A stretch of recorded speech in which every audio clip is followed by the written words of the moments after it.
Bon, la famille, je vais vous expliquer quelque chose, mais la story ne va pas être complète parce que j'ai pas encore reçu tous les coups de fil que je devais recevoir. Donc, ce que je peux vous dire, c'est que il y a eu un acharnement là sur le compte à Carla.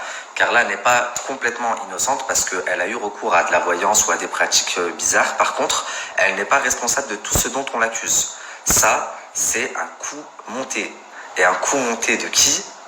À votre avis, envoyez-moi en DM. À votre avis, c'est un coup monté de qui? Encore une fois, attention, je suis pas en train de dire que Carla n'a jamais fait de la sorcellerie, que c'est faux, etc. Elle est certainement coupable de. Il y a que elle qui sait réellement ce qu'elle a fait. Elle a fait des choses sombres comme beaucoup dans ce milieu, parce qu'il y en a qui se sont réjouis et frottés les mains en mode, vous voyez, c'était pas moi la sorcière, mais vous en avez tous eu recours à un moment donné, et c'est pour ça que ça m'a bien fait rire que certaines se permettent de parler. Je suis pas en train de prendre la défense de Carla, simplement chez nous, là Twitter est en train de s'enflammer et tout, mais chez nous les musulmans, la sorcellerie c'est vraiment quelque chose de très très très très grave. Carla, elle n'est pas musulmane, elle doit voir ça comme le Père Noël. Elle paye quelqu'un, elle exauce quelque chose et ça se produit. Donc voilà, on n'a pas tous la même façon de voir les choses. Et encore une fois, même si elle a eu recours à la sorcellerie, tout ce dont on l'accuse, c'est pas forcément vrai. Au contraire.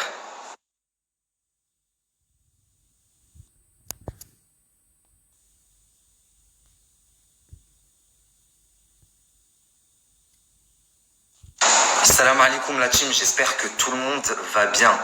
Alors comment vous dire, je suis encore un petit peu choqué. Je viens d'avoir Warda au téléphone. Donc Warda qui est la voyante, la vraie, celle qui aurait vraiment un don et qui a contacté Marc. C'est de elle que tout est parti. Son prénom était déjà ressorti il y a quelques mois de ça, quand il y avait eu une polémique autour de Ayem. Donc voilà, c'était la voyante qui parlait aussi avec Ayem, etc. Et là, je viens de l'avoir au téléphone. Donc on a longuement discuté, on est resté plus de 2 heures au téléphone. Et comment vous dire, j'ai des frissons dans le dos. Donc juste avant de vous expliquer rapidement, de toute façon je devrais faire un live avec Warda, donc comme ça vous le savez, ce soir ou demain au grand maximum, où je vais pouvoir lui poser toutes les questions que j'ai prévues. D'ailleurs si vous avez des questions à poser à cette Warda, n'hésitez pas à me les envoyer, je les rédigerai en amont et je lui poserai pendant le live. Juste avant, je voulais réagir puisque j'ai pris énormément d'abonnés hier, mais énormément, plus de 50 000. Il y en a beaucoup qui ont dit oui, il a acheté des followers, je sais pas quoi. Alors je vais vous expliquer quelque chose. Je n'ai jamais acheté un follower de ma vie. Et je vais vous le montrer d'ailleurs. Alors regardez bien, je vais vous snapper en direct. Déjà, tellement que vous m'avez ajouté hier, mon snap il a bugué. Tellement à un moment, je pouvais plus rien faire, j'ai dû me mettre en public. Je me suis dit que ça allait tout accepter d'un coup, sauf que non. Je me suis remis en privé. Mais alors regardez. Donc, je vais sur mon profil. Déjà, nous limitons les fréquences parce que j'ai trop accepté de monde. Donc, ok, je suis à 55 000 abonnés, ok. Regardez combien j'ai fait de vues dans ma story. Je peux pas l'inventer. Bon, ça, c'est ce que je viens de poster. Combien j'ai fait de vues hier soir? 93 000,5. Et là je suis à 55 000 abonnés, mais beaucoup plus, j'ai pas accepté tout le monde, c'est bloqué.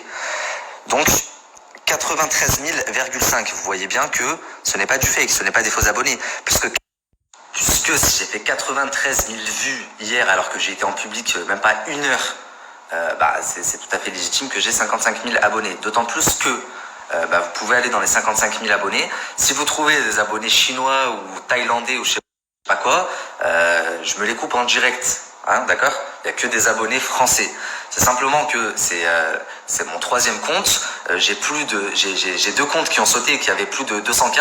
Donc à un moment donné, les gens hier, j'ai été partagé par beaucoup de monde, ils m'ont retrouvé et merci beaucoup parce que en une nuit, c'est énorme. Mais j'ai récupéré une bonne partie de ma communauté et ça me fait très très très plaisir.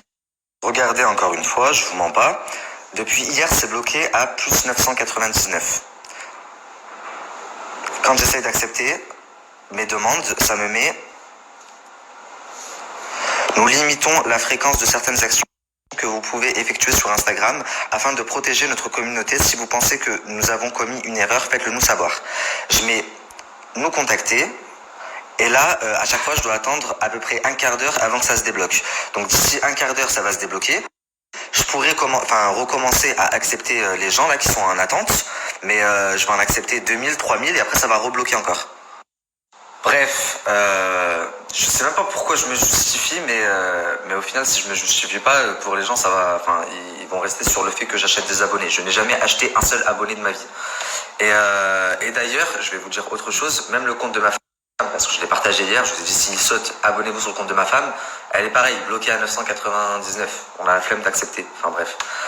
Ce que je voulais vous dire, ce soir, je fais le live avec Warda. Je vous conseille vraiment de le regarder parce que ce que j'ai appris, en plus de m'avoir fait froid dans le dos, c'est super intéressant dans le sens où j'ai appris énormément de choses sur tout un monde dont je n'avais aucune connaissance en fait. J'ignorais tout. Et le pire, c'est que apparemment, c'est des pratiques qui se font énormément. Donc voilà, je vous conseille de regarder le live. C'est pas sûr qu'on fasse le live ce soir, on le fera peut-être demain. Mais si on le fait pas ce soir, je vous ferai une story ce soir pour vous donner de nouveaux éléments. Parce que je l'ai eu au téléphone, je vous expliquerai un petit peu ce qu'on s'est dit. Voilà.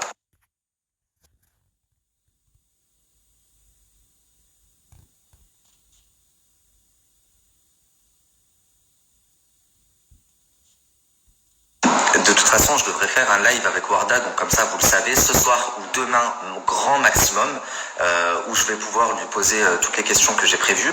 Les amis, juste, je reçois des messages de personnes qui me disent comment ça se fait que Kevin a pu aller à Dubaï aussi rapidement, etc. Regardez le live de ce soir, ça vous sera expliqué. Il faut savoir que Kevin, c'était prévu, avant que ça sorte publiquement, qu'il aille à Dubaï. Lui était au courant, puisqu'il était déjà censé venir sur Dubaï pour s'arranger avec Marc Blatta et que les vidéos ne sortent pas. Sauf que entre temps, Marc a vu Maëva et les autres et ça a fuité sur les réseaux sociaux. Mais de base, Kevin était censé venir à Dubaï voir Marc et faire en sorte que les vidéos ne sortent pas. Je ne sais pas s'il devait le payer ou s'il devait s'arranger autrement, mais en tous les cas, les vidéos ne devaient pas fuiter. Il y a une vidéo, un bout de conversation qui vous a été mis et qui lui est fake en soi, c'est-à-dire qu'on a pris un bout de conversation de là, un bout de conversation avec lui, un bout de conversation avec lui, un bout de conversation avec lui pour faire une seule et même conversation et vous dire, oh, regardez, la réponse de un tel et le... Alors en soi, oui, car là, il y a eu recours à la sorcellerie, mais ça a été vachement amplifié, toute cette histoire, ça a été vachement amplifié. Pardon.